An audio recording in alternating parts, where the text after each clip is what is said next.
otro? Gasto control. Su medida de selección Es luego ratio. ya, otro, última razón. ¿Qué dijeron gasto control transversal? ¿Cuál es el que sigue? Razón de incidencia. Peso relativo. Si ya tenemos transversal, ¿cuál es el otro? Longitudinales. Y puede haber dos tipos, ¿no? Observacionales y experimentales o más extremas. ¿Y cuál es la medida de la sensación de estos estudios? Riesgo relativo. Ya. Cuando ya hemos visto eso, hay otro tipo de clasificación, ¿no? Hay estudios psicológicos cuando la unidad de análisis no es un individuo, sino el grupo de individuos, ¿no? Los ensayos comunitarios, por ejemplo, donde las unidades que se aleatorizan no son individuos, sino son comunidades también. ¿No? Okay. ¿Por qué es importante determinar las medidas de asociación? Porque lo que busca uno cuando hace una medida o evalúa una medida de asociación, siempre busca esa relación.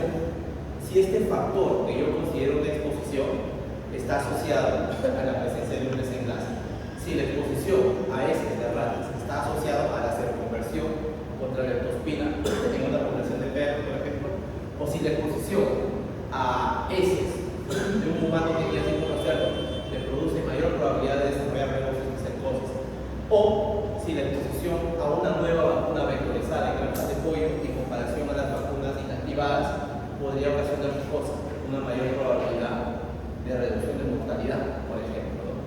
Siempre uno busca eso. O sea, no toda asociación es causal, porque para demostrar causalidad entre una exposición y un desenlace, ¿qué necesitamos nosotros?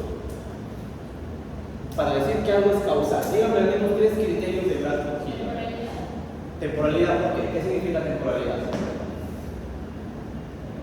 ¿Qué es primero? ¿El desenlace o la exposición? Claro. Temporalidad porque necesito estar seguro que la exposición ha ocurrido antes que el desenlace. ¿Qué tipo de estudio epidemiológico sí me permite evaluar temporalidad? ¿Cuál de los tres? El de caso control. No, casi incidente. ¿Qué tipo de estudio? Un estudio longitudinal. ¿Qué pasa con los estudios transversales o con los estudios de tipo caso control? ¿Cuál es su problema cuando quiero evaluar causalidad? ¿Qué puede pasar? Hay un problema que puede ocurrir, que se lo dije en clase. No, en términos de causalidad. Ya, ¿y qué pasa si la exposición en verdad no ha ocurrido antes del desenlace? Y más bien ha ocurrido al revés, en verdad. Y si yo asumo que eso es causalidad, ¿qué podría estar cometiendo yo? Causalidad reversa, ¿recuerda? Porque en un estudio transversal o caso control, yo no tengo la certeza que la exposición ha ocurrido antes del desenlace. En cambio, en un estudio longitudinal sí tengo, ¿no? ¿Qué más necesito para demostrar causalidad? Su compañera ya dijo temporalidad. Bueno, reproducibilidad, ¿no? O sea, no es un criterio absoluto. Pero es importante que varios estudios digan las mismas conclusiones o similares, porque eso me está diciendo, oye, casi todos van hacia la misma tendencia. ¿Y cómo lo evalúo eso? Finalmente con un metaanálisis o regresión sistemática. ¿Qué más necesito? ¿Qué más necesito en términos de mi grupo expuesto y no expuesto? ¿Cómo tienen que ser estos? Aleatorización. Similares. Alguien habló de aleatorización. ¿Por qué es importante la aleatorización cuando yo quiero evaluar la inflexión en un desenlace? O sea, esa palabra aleatorización que dicen ustedes, ¿en qué tipo de estudios ocurre?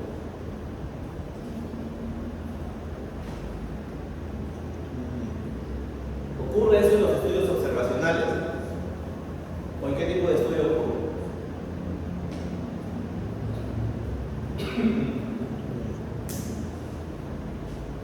¿En qué tipo de estudios hablamos de aleatorización? ¿Y por qué es importante la aleatorización? Este curso es para que piensen, no es para que yo me tire toda la miércoles hablando y hablando. ¿Por qué es importante la aleatorización? ¿En qué tipo de estudios es importante la aleatorización? ¿Qué pasa si el doctor... ¿Puedo decir? con la actualización lo que hacemos es que un estudio sea bastante válido, ¿no? Y bastante confiable. ¿Confiable en qué sentido? ¿Válido en qué sentido? Si vamos a decir palabras como validez y confiabilidad, hay que empezar a decir en qué tipo de estudio hablamos de la actualización. Eso es lo primero que tienen que... Recuerden, ustedes lo saben, hemos hablado de eso. ¿Tú has dicho algo? No.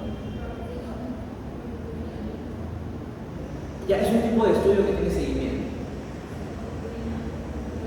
Ya, es un tipo de estudio que es longitudinal, pero dentro de los longitudinales hay dos o hasta tres tipos.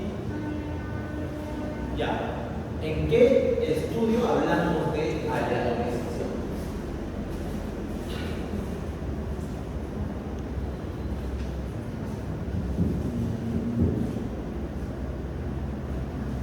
Miren que han dado su examen recién hace menos de una semana. No, miren, hubo un estudio experimental.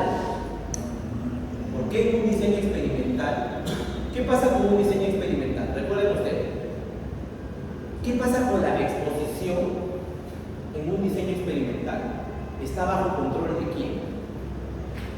En un diseño experimental, la asignación de exposición o no exposición está bajo control de quién? Del investigador. El investigador sí puede definir que tú recibes la intervención A y tú recibes la intervención B. Ahora, esa asignación de exposición y no exposición se hace simplemente así o tiene que haber algún criterio. ¿Qué pasaría si yo arbitrariamente escojo, por ejemplo, a su compañera Yera y a su compañera Xiomara, porque quiero darle una medicación que de repente va a ocasionar, quiero medir cómo es su evolución de transaminasas hepáticas, pero de repente Yera per se tiene ya un nivel basal de transaminasas más altas porque ha tomado medicación hace un par de semanas con antibióticos. Sus transaminasas ya están altas. ¿Qué pasaría con eso? Los resultados de seguimiento entre Yera y Xiomara serían comparables, porque ¿qué podría estar pasando si al acabar el experimento efectivamente Yera alcanza transaminasas más altas que Xiomara? Yo puedo argumentar que efectivamente el medicamento A, que ella tomó, produjo mayor elevación de transaminasas que el medicamento B, que Xiomara tomó. No, porque hay algo que pasó. Venían con algunas diferencias, diferencias preexistentes que podían haber afectado la comparación que yo quería hacer, que era la comparación entre el medicamento A y el medicamento B sobre las transaminasas. Entonces, en un diseño experimental, ¿qué es lo que yo hago? En un diseño experimental,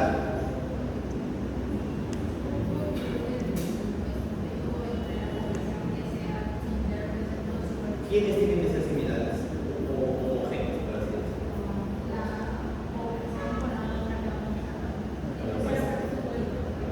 Ya, eso es por un lado. Muestra representativa, pero ahí le voy a hablar de algo. Si yo tengo dos intervenciones, A y B, y quiero que los resultados realmente demuestren que A puede ocasionar una mayor alteración de transaminasas hepáticas que B, ¿qué tengo que asegurar con esos dos grupos? ¿Cómo tiene que ser? Que no tengan, que ninguno, que no tengan diferencias entre ambos grupos, con excepción de qué? Con excepción del medicamento que van a recibir. Ahí estamos hablando de algo teórico en causalidad. Recuerden que Bradley decían algo de un constructo o un escenario teórico que siempre buscamos en experimentación, que es crear un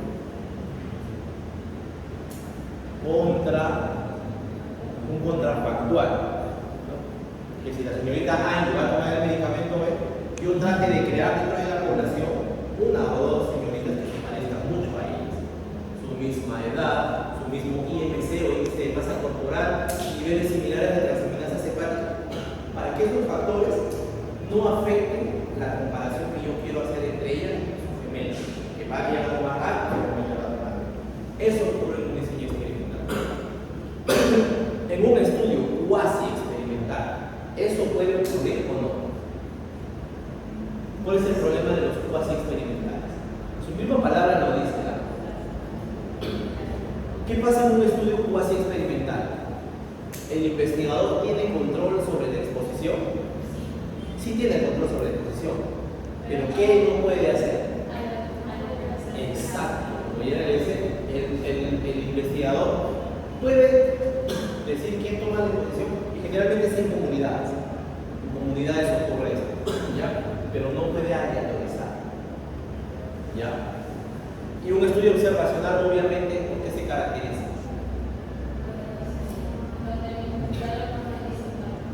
Ya, el investigador no tiene control sobre la exposición.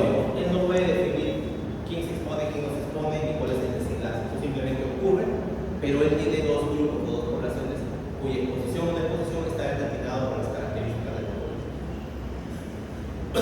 ¿Y en qué tipo de estudios el investigador tiene control sobre el desenlace?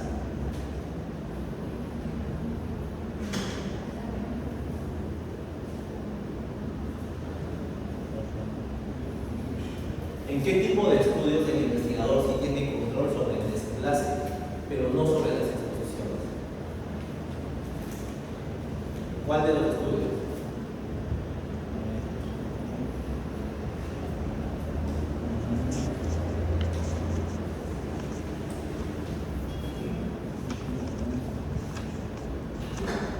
Charita, le estoy sacando todo.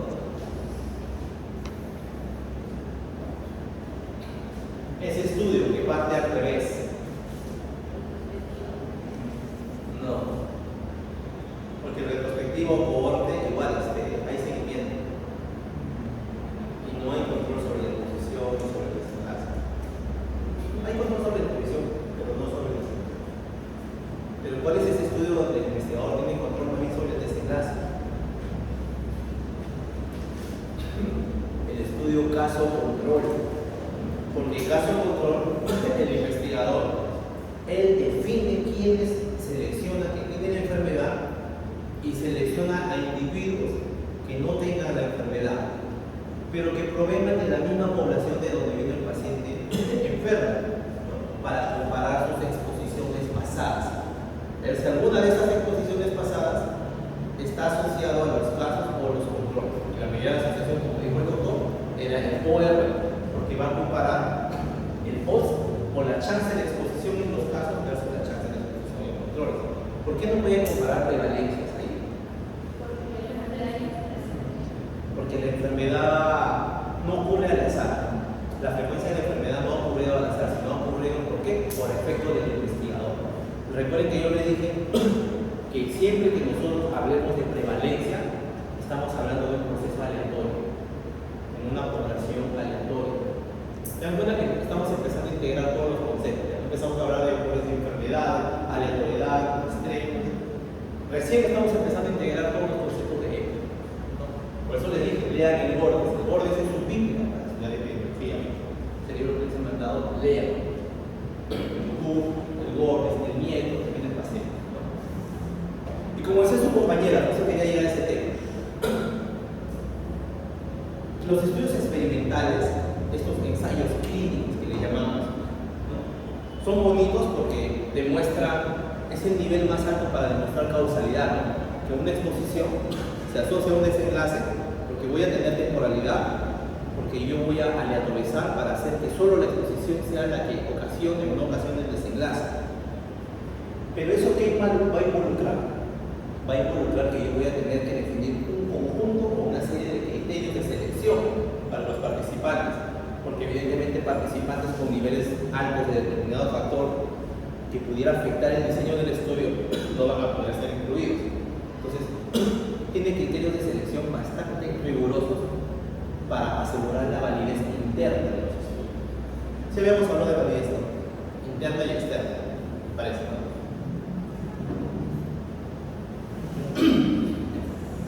La validez interna en un diseño de estudio propiamente se refiere a la capacidad o las características del mismo diseño de estudio para responder a la pregunta de investigación. Es decir, si el estudio realmente cumple todos los requisitos para la calidad de responder a la pregunta de investigación que ha sido planteada.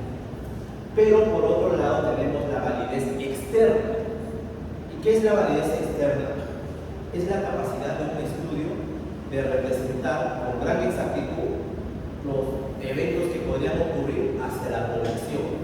Es la capacidad de generalizar mis hallazgos con mi muestra hacia una población, ¿no? Pues validez interna es la validez propia del estudio, pero la validez externa es la capacidad de que esos resultados de ese estudio puedan ser generalizables a la población. ¿Y qué pasa con un diseño experimental? Los diseños experimentales, ¿qué creen que carece, que más bien tengan? ¿Validez interna o externa? Fíjense en todos los criterios que tiene que tener un ensayo clínico, ¿no? Selección de participantes, que sean similares, determinada edad, que sean comparables los grupos. ¿Eso qué está asegurando? ¿La validez interna o externa?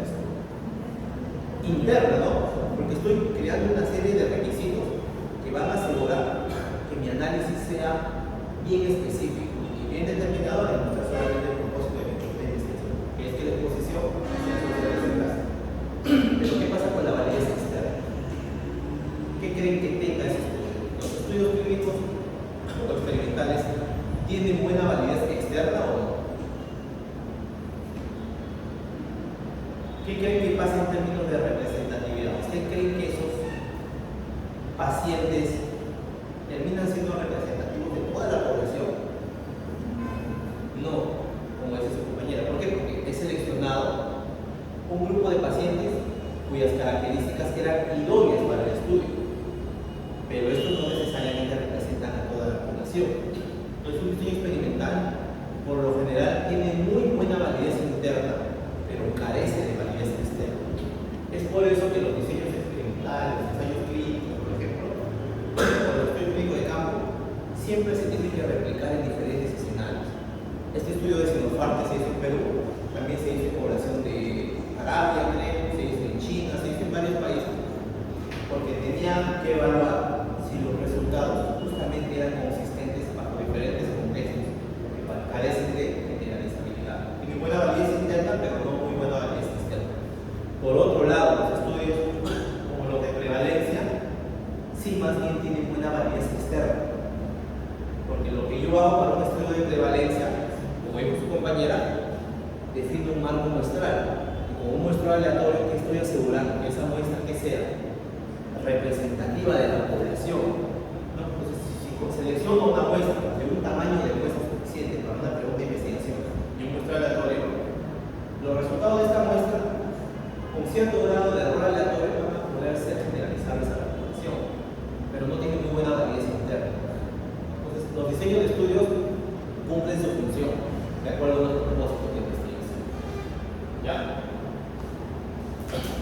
Algo que no habíamos tocado es la importancia de los intervalos de confianza para las medidas de asociación. Nosotros solamente hasta este punto hemos visto si el PR, pero la razón de prevalencia, el riesgo relativo o el caso control o el OR es mayor a 1 o menor a 1, lo interpretamos, ¿no? Pero realmente nosotros sabemos si ese estimador que hemos colectado con nuestra muestra realmente está demostrando esa asociación cuando lo extrapolamos hacia la población. No lo sabemos. En epidemiología, como yo les dije, todo tiene que ver con un enfoque en población. Y todo lo que ustedes hagan con una muestra tiene que ver cuál es el grado de incertidumbre con el que esto está ocurriendo en la población. Y para poder hacer inferencias hacia la población a partir de una muestra, nosotros utilizamos los intervalos de confianza. ¿Ya? En estadística les deben haber enseñado el intervalo de confianza. Por ejemplo, su compañera Shirley dice: doctor, yo casi a 3 años voy a hacer mi tesis para ver, no sé, seroprevalencia de ehrlichiosis de perros copropietarios del distrito de Villa Mariana. Va a hacer su diseño experimental por etapas. Va a seleccionar manzanas y luego va a seleccionar al azar en cada manzana identificada casas donde hay un perro. De repente su población de todo el distrito es de 70.000 perros, pero ella tiene que mostrar 450 y le sale una prevalencia con su muestra del 50%. Ella puede decir que con su muestra del 50%, ese valor exactamente es el mismo valor que está ocurriendo en la población. No, porque siempre hay un grado de error al hacer esa estimación. Entonces, para hacer esa inferencia desde su muestra hacia la población, ella también va a tener que construir un intervalo de confianza, porque el intervalo de confianza que ella construya a partir de los resultados de su muestra le va a decir entre qué límites estaría esa prevalencia en la población. Seguramente le saldría entre 46% y 54%. Su muestra le sale 50%, pero cuando construye el intervalo va a ser entre 46 y 54%. Va a depender del nivel de confianza. Ya habíamos hablado de eso, cuando Z, yo le pongo 95%, cuando 99%. Cuando quiero ser más o menos preciso, va a depender la cantidad y la amplitud del intervalo. Y lo mismo sucede para las medidas de asociación. Yo ya les había dicho, ¿en qué escenarios las medidas de asociación indican que no existe asociación entre la exposición y desenlace? ¿Cuándo no hay asociación entre la prevalencia de expuestos y la prevalencia entre no expuestos? Cuando el RP es igual a 1. ¿Por qué cuando es igual a 1? Porque si es igual a 1, la prevalencia de la enfermedad en el grupo de expuestos que va arriba es igual a la prevalencia en el grupo de no expuestos. En un caso control, ¿qué pasa cuando el loss de exposición en casos es igual al loss de exposición en controles? Tampoco, el OR va a ser igual a 1 también. Y el riesgo relativo igual, porque la incidencia acumulada o la tasa de incidencia en expuestos va a ser la misma que la tasa de incidencia en expuestos, entonces siempre va a ser igual a 1. Y eso le va a salir a ustedes con su muestra tal vez, pero ustedes tienen que demostrar si eso está o no está ocurriendo en la población a partir de su muestra. Entonces lo que vamos a ver ahora es cómo a partir de ese estimador puntual que ustedes calculan y hemos visto en el examen, puedes construir el intervalo de confianza, ¿no? Para una medida de asociación. Para el riesgo relativo ustedes tienen esto, ¿no? Que tienen su tablita que la deben manejar, ¿no? En la columna va los enfermos con los no enfermos y en las tiendas va el factor de exposición y el factor de no exposición. Este es para un estudio, por ejemplo, de seguimiento, ¿no? Con incidencia acumulada, pero también aplica para estudios de prevalencia, ¿no? Tienen esta tabla A, B, C, D. ¿Cómo calculamos el riesgo relativo acá? El riesgo relativo acá es igual. Para comparar expuestos con expuestos, ¿qué sería igual? Sería A entre A más B. Ya, A entre A más B, que viene a ser la incidencia en expuestos, dividido entre C sobre C más C entre C más D. Claro.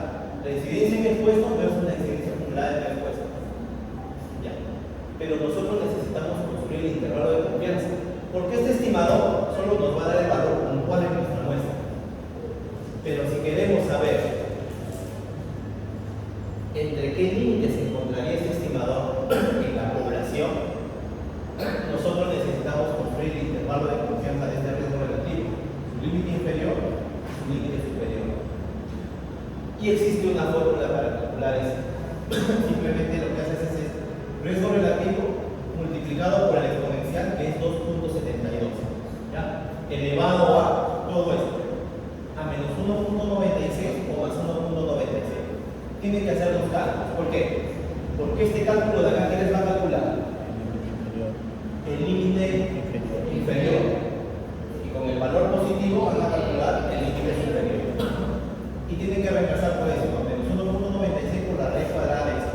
1 entre A menos 1 entre A más B más 1 entre C menos 1 entre C más D.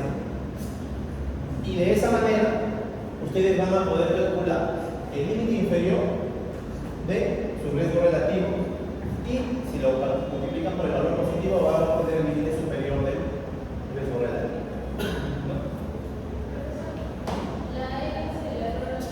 No, en este caso E es el epsilon. Epsilon se llama, es una letra griega, epsilon, así como pi. Ustedes saben cuánto vale el valor de pi, ¿no? 3.14, 16, 78. epsilon vale 2.72. ¿Ya? ¿Y qué pasa acá? Como yo ya construí el intervalo de confianza, el límite inferior y el límite superior, yo voy a poder, entonces, ahora sí decir que a partir de mi muestra, yo podría saber entre qué límites se encontraría esta medida de asociación en la población. ¿Les ha quedado claro eso, no? Porque eso es EPI. EPI siempre tiene que ver, en verdad, con el intervalo de confianza. Al final de cuentas, lo que ustedes reportan siempre es el intervalo de confianza, porque el intervalo de confianza es la aproximación que ustedes van a tener hacia la población a partir de los resultados de su clase. ¿Qué pasa si el intervalo, qué pasa si acá me sale un riesgo relativo entre exposición y no exposición de 1.24, pero el intervalo de confianza me sale de 0.8 a 1.56? ¿Existe asociación entre la exposición y el desenlace, en verdad o no? ¿Qué pasa si el intervalo de confianza captura el valor de 1? Si el intervalo de confianza llega a capturar el valor de 1, ¿qué significa? Que en algún momento en la población esa asociación puede ser 1. O sea, en realidad la probabilidad de que la asociación pueda, entre expuestos y no expuestos de un RR igual a 1 existe. Por lo tanto, uno siempre tiene que ver, para medidas de asociación, si el intervalo de confianza captura o no captura el valor. ¿Ya? Este es para riesgo relativo, pero aplica también para la razón de prevalencia. ¿Ya? Y ahora vamos a ver ejemplos. Y esto es el contraste de hipótesis. Bajo su hipótesis nula, donde no hay asociación, ustedes esperan que el riesgo relativo o la razón de prevalencia va a ser igual a 1. Pero bajo su hipótesis alterna, es decir, cuando ustedes rechazan la hipótesis nula, esperan que esta medida de asociación siempre sea diferente de 1. Puede ser menor a 1, puede ser mayor a 1, dependiendo de la asociación. ¿Y qué pasa para un OR? Para un OR es el mismo escenario, ¿no? Acá, por ejemplo, un OR no nos tiene prevalencia. Tenemos A, B, C, D, enfermos, expuestos, inexpuestos. ¿Cómo construye el intervalo de confianza para el OR? Es más fácil. Simplemente es o el OR para el límite inferior o el OR multiplicado por epsilon elevado a la menos 1.96 por la raíz cuadrada de 1 más A más 1 más B más 1 más C más 1. Esto en su calculadora científica lo pueden hacer bastante rápido. Y el límite superior también.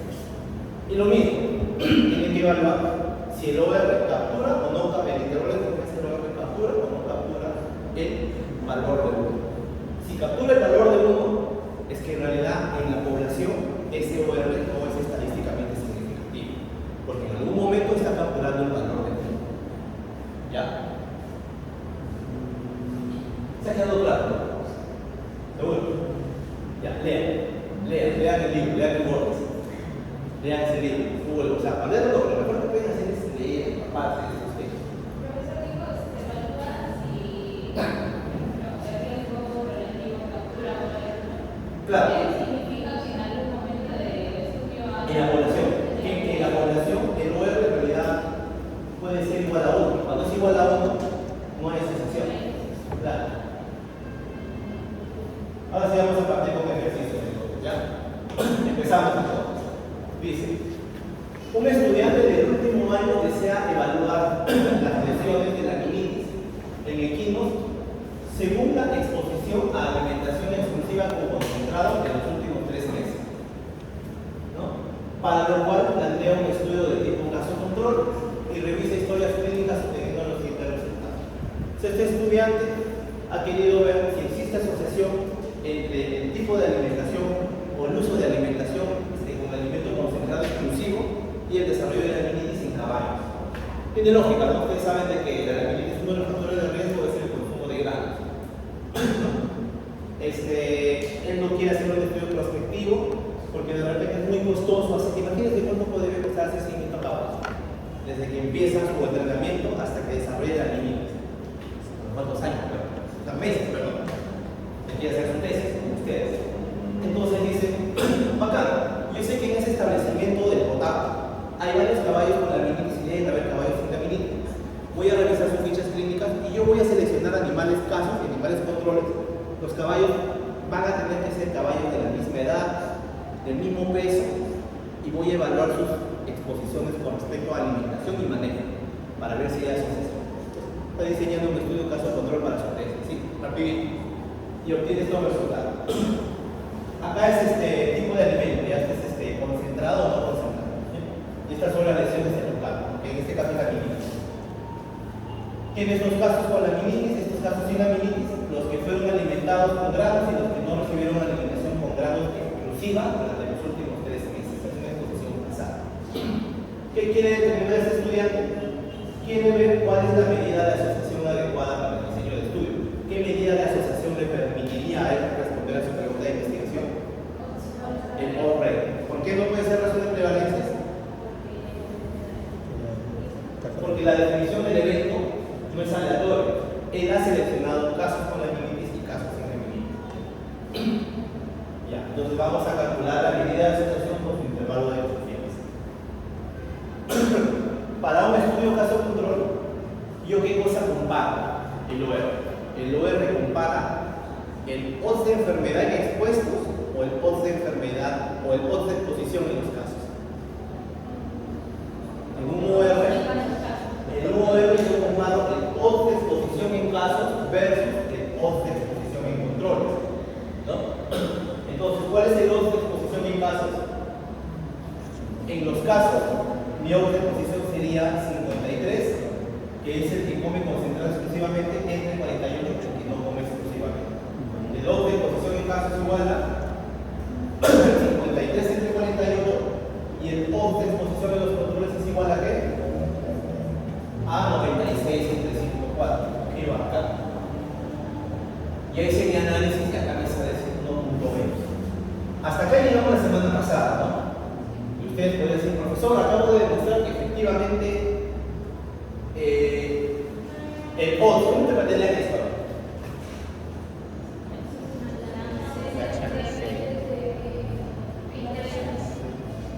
A ver, tú primero, ella primero, vamos a hacer problemas, tú primero. A ver. Que en los caballos que consumo. a ver, ¿cómo interpretarías en un caso control? Recuerda que es un caso control, donde tú interpretas odds de exposición en casos versus odds de exposición en control.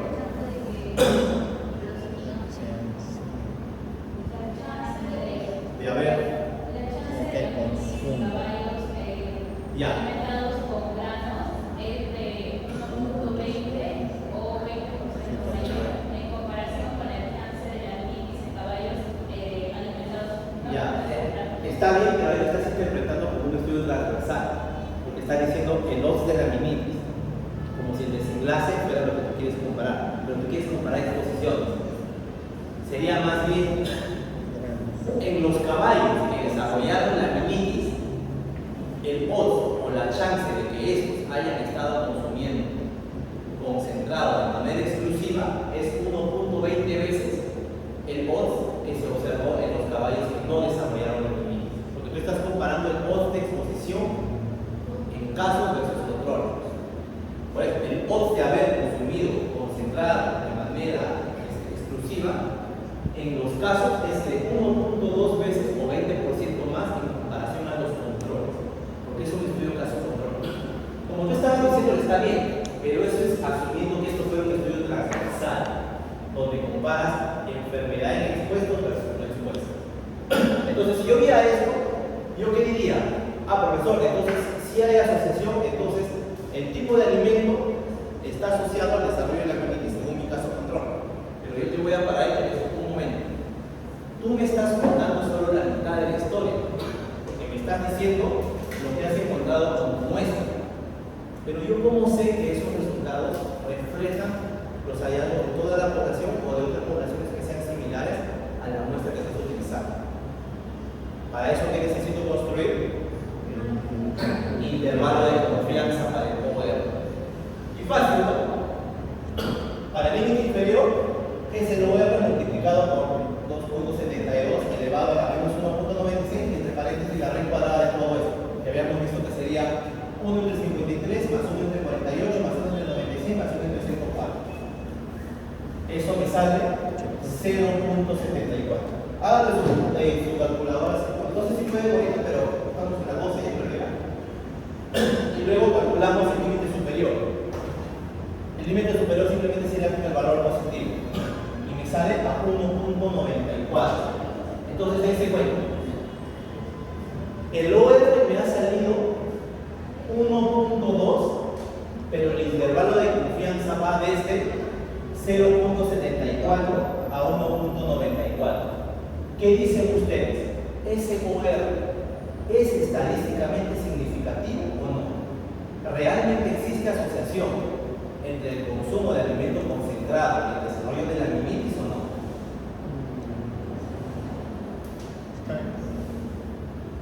Miren el OR. ¿Captura o no captura el valor de 1? Captura el valor de 1. Entonces, como captura el valor de 1, yo no puedo rechazar la hipótesis nula de que no hay asociación.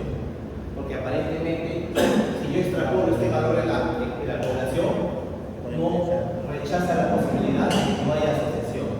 Por lo tanto, dado que el intervalo de confianza captura el valor de 1, esta asociación entre el consumo de alimento concentrado y el desarrollo de la amimitis no es estadísticamente significativa. ¿Ya? Es lo que pasa. ¿Ya? No solamente basta con calcular la medida de asociación, sino es importante construir los intervalos de confianza para saber si cuando los extrapolamos en la población esto ocurre. ¿Ok? Entonces la interpretación era, en los caballos con la amimitis se observó que los de haber consumido concentrado exclusivamente en los últimos 3 meses era de 1.2 veces o 20% mayor en comparación a los caballos que no tenían la amimitis.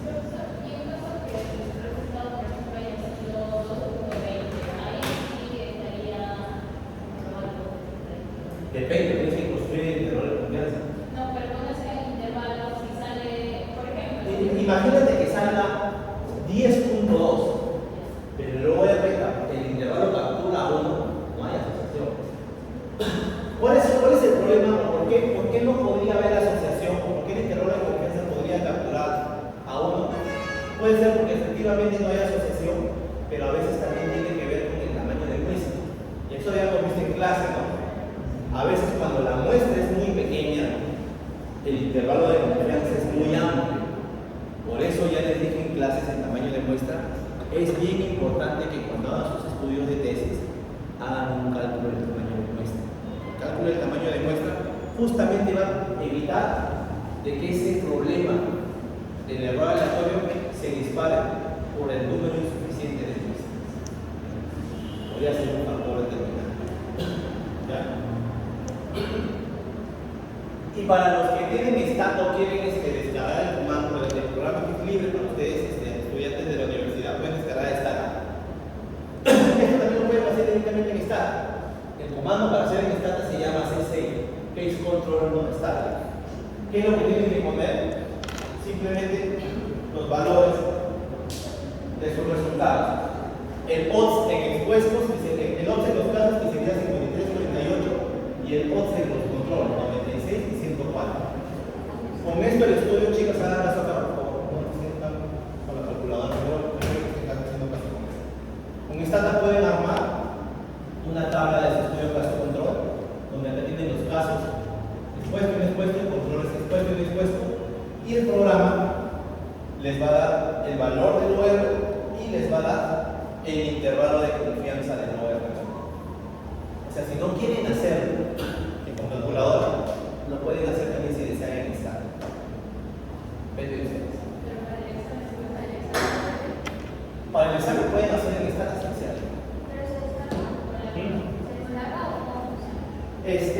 Hay opción, ustedes pueden descargar, escribanle.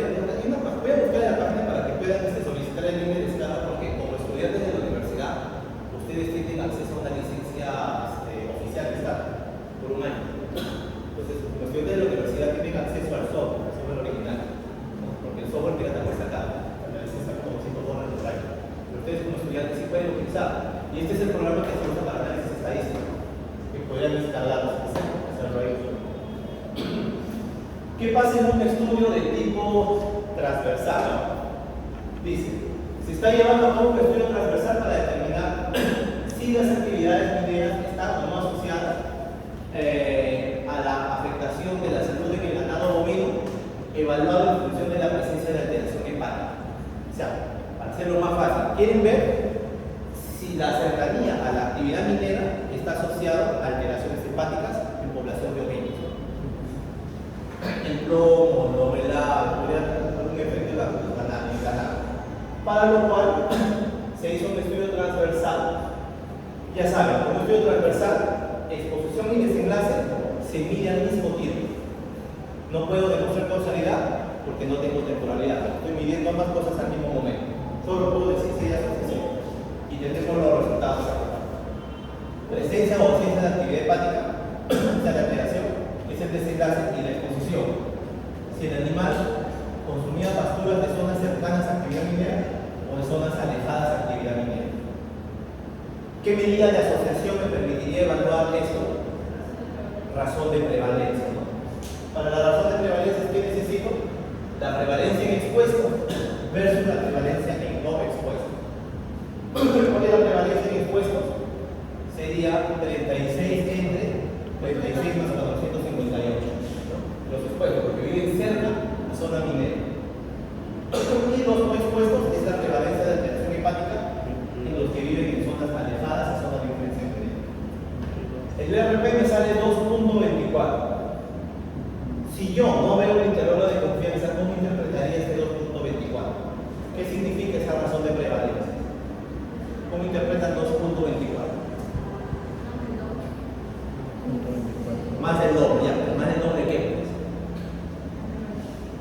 Pero completo, dilo todo, dilo todo. No te quiero separar adelante, entonces, ¿cómo interpretarías este 2.4 de este estudio transversal? ¿Qué significa?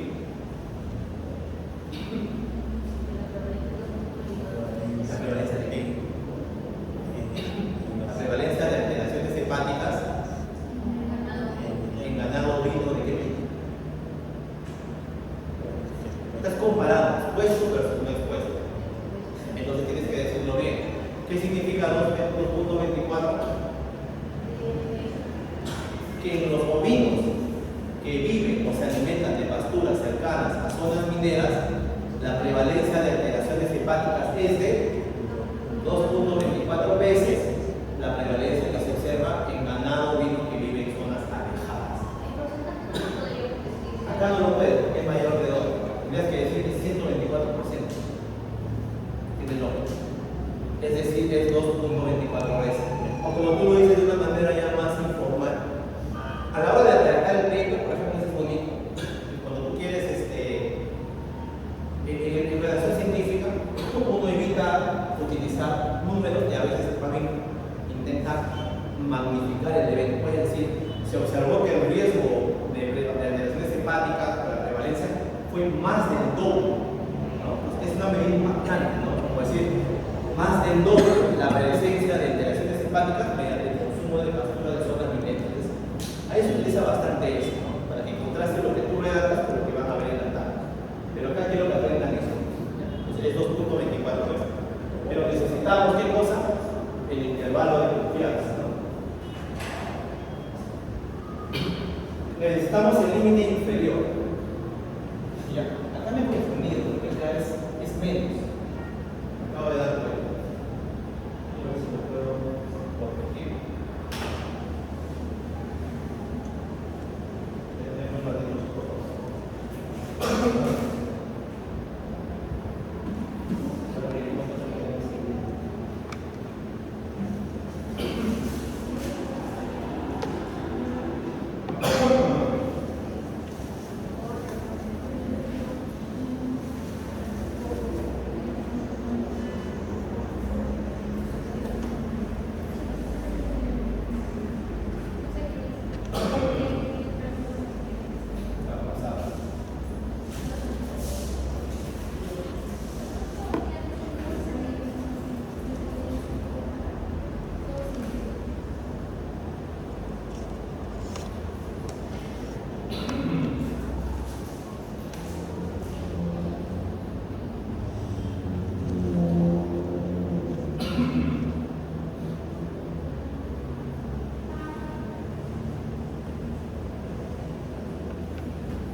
Acá según la fórmula, esto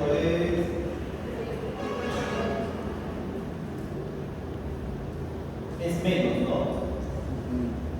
1 entre A menos 1 entre F más. Así es, ¿no? Sí, estaba equivocado. ¿Alguien puede calcular el intervalo de confianza para corregirlo, por favor? El límite inferior y superior.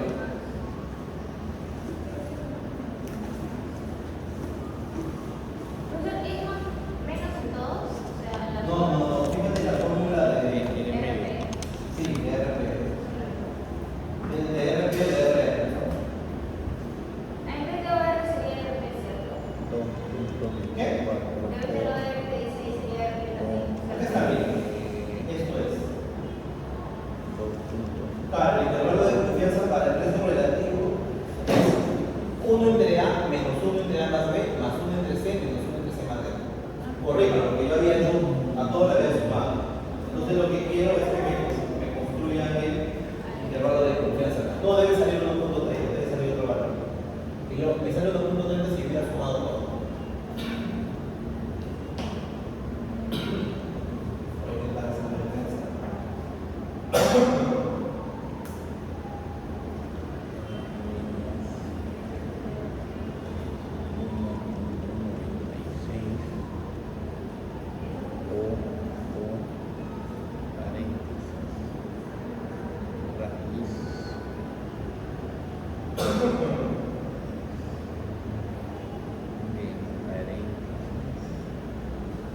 ¿Cuánto le sale?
Me sale 1.33 límite inferior por casualidad.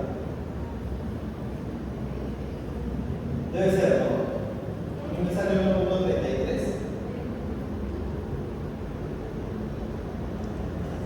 Sale 1.33 o 4. Ya, 1.33, está bien. Y el límite superior le debería salir 3.76, redondeando.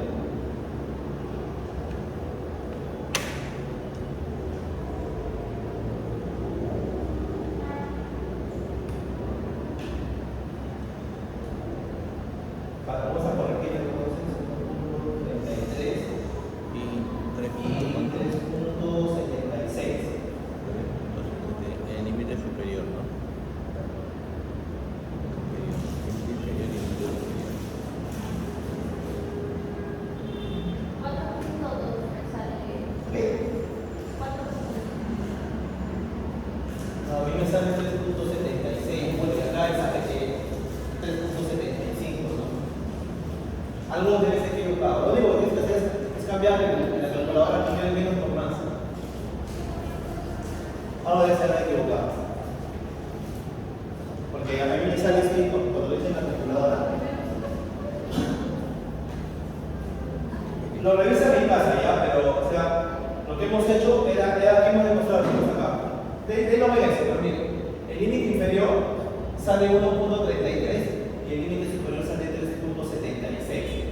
Quiero que me digan entonces, ¿realmente hay asociación entonces entre el consumo de pastura cerca a zona minera y la prevalencia de alteraciones hepáticas o no? Sí, porque lo conocemos.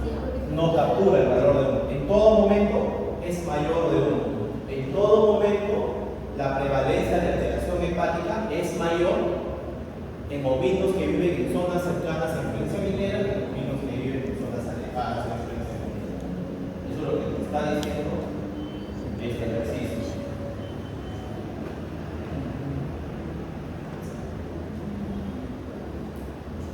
Entonces, en el ganado ovino de zonas cercanas a explotación minera, la prevalencia de alteración hepática fue 2 veces la prevalencia observada en ganado ovino de zonas alejadas a explotación minera. Así es como se interpreta. Y dado que el intervalo de confianza de esta razón de prevalencia fue mayor a 1, porque fue de 1.33 a 3.75, 3.76, esa asociación es estadísticamente significativa. Quiere decir que en la población esos resultados realmente son significativos, realmente sí hay asociación. ¿Ya? Y lo pueden hacer como les dije en Stata también, solo que esta vez, en vez de poner CCI, que era para caso control, ahora tienen que poner CSI. Ponen los casos, o sea, casos expuestos, perdón, los expuestos positivos, los expuestos positivos, los no expuestos positivos, el total de los expuestos, el total de los no expuestos, y le construye la tabla. Va a ser el caso sin caso, pero en realidad está construyendo un riesgo relativo. Lo que va a comparar es el riesgo del expuesto versus el riesgo de los no expuestos. Y acá le sale risk ratio. Este es el riesgo relativo. Sale 2.24 como ustedes hicieron a mano, y el intervalo de confianza va de 1.33 hasta 3.75. Como les dije, pueden hacerlo como ustedes quieren. Pueden hacerlo a mano, o los que son más aventureros pueden empezar a experimentar un poco con Stata. Siempre hay una forma. A mí me enseñaron a usar Stata, no enseñaron, de hecho mi mentor, que era enemigo, el doctor Armando González, o sea, él se fue a estudiar su doctorado en RIM, y me acuerdo que ya en Londres, a él no le enseñaron las cosas. A él, la política que tiene allá es que uno aprende a aprender lo que quiere, lo que necesita. Entonces, yo les recomiendo que si les estoy dando esto y alguno quiere ver cómo sacar, por ejemplo, medidas de relación con tablas en Stata, descarga el programa y búsquelo. Empieza a practicar con otras tablas que creen, con las tablas de los talleres que hemos visto, podrían empezar a ver, calcular nuevamente si les sale lo mismo. Hasta las tablas de diagnóstico de sensibilidad y especificidad de los también se puede hacer en Stata, solo que por tiempo ya no lo hacen los talleres, pero también lo podrían hacer ahí directamente. La idea es que este curso, los siguientes ciclos, pasen a ser un curso netamente de uso de Stata, los talleres. Y vamos con el último ejercicio. Dice, se realiza un pequeño ensayo experimental aleatorizado en una granja de cerdos para evaluar si es que la administración de hierro en los lechones lactantes, es decir, a los 30 días de edad, versus un grupo control no tratado, reduce posteriormente el riesgo de desarrollar anemia a los 90 días. Es un diseño experimental. Entonces, el investigador está dirigiendo la exposición. Él va a seleccionar un grupo con tratamiento con hierro versus un grupo sin tratamiento, que dice que los va a aleatorizar para hacer que ambos grupos de lechoncitos sean comparables, ¿no? Solo se diferencian en la aplicación o no del hierro, y va a evaluar la incidencia de anemia 90 días, o sea, 60 días después de la aplicación. Y estos son sus resultados. Anemia, no anemia, el grupo expuesto y el grupo no expuesto. Para este diseño experimental aleatorizado, ¿cuál sería la medida de asociación que ustedes deberían recomendar para ver o responder esa pregunta? Riesgo relativo. ¿Ustedes qué dicen? ¿Está bien? ¿Qué dicen? ¿Sí o no? 30 días. ¿Sí? ¿Tú qué dices? Es lo que tiene que desarrollar bien. Sí, tú al día. El riesgo relativo, ¿no? Porque va a comparar incidencia. Ella está comparando incidencia acumulada. Expongo o no expongo, y luego de 90 días veo la incidencia de anemia. Voy a comparar la incidencia de anemia en el grupo de tratamiento versus la incidencia de anemia en el grupo. ¿Cuánto me sale? Incidencia en expuesto versus incidencia en expuesto. 2 entre 100 entre 32 entre 100. ¿No? ¿Qué valor me sale? 0.38. ¿Quién me interpreta este valor de 0.38? 0.38. A ver, ¿qué dice esto, Xiomara? ¿Quieres intentar? ¿Qué no? ¿Qué? No lo estás entendiendo bien. Es que fácil, mira. Este es el riesgo retiro. ¿Qué pasaría si el riesgo relativo? ¿Qué pasaría si no hubiera asociación entre la administración de hierro o no hierro y el desarrollo de anemia? Si no hubiera asociación, ¿a qué sería igual el riesgo relativo? ¿A qué sería igual? Si no hubiera asociación, ¿qué quiere decir? De que la incidencia de arriba debería ser igual que la incidencia de abajo. Entonces la división a qué sería igual? A 1. ¿Pero cuánto te sale a ti?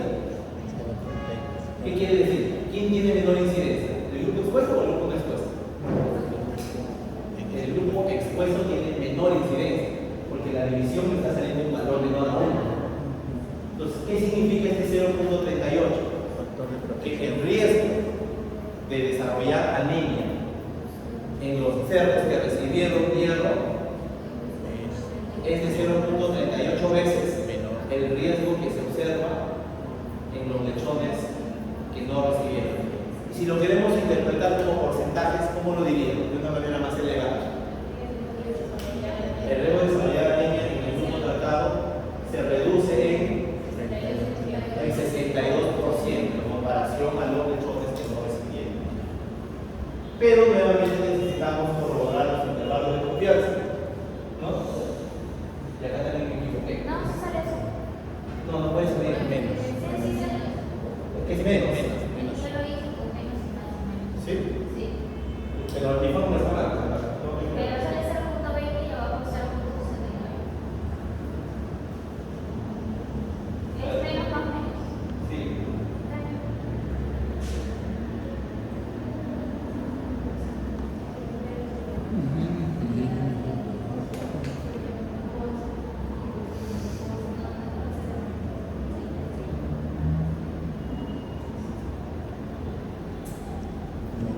¿Cuánto te sale, dices? 0.20 y abajo 0.69. A ver.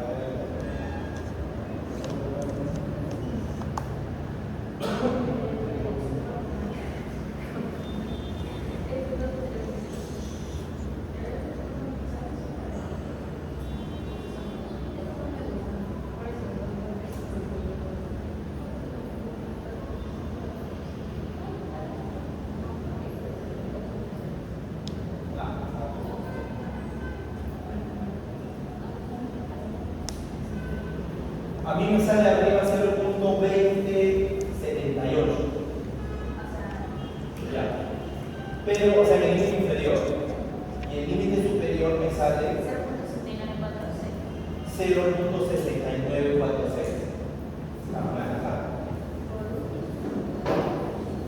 Sí, bueno, se va bastante cercano.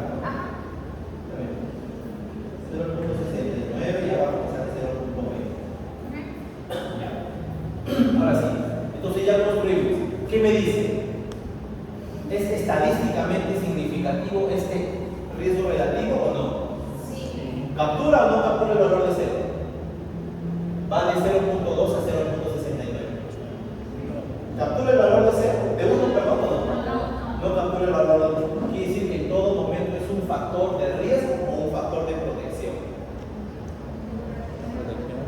¿Por qué protección? Porque es menor a 1. Es menor a 1. O sea, si es menor a 1, ¿qué quiere decir? Que la incidencia de los expuestos es menor que la incidencia de los expuestos. No que los expuestos. Entonces, la aplicación de hierro está reduciendo el riesgo de desarrollar anemia. Y esto es estadísticamente significativo. Porque el intervalo de confianza no está capturando el valor de 1.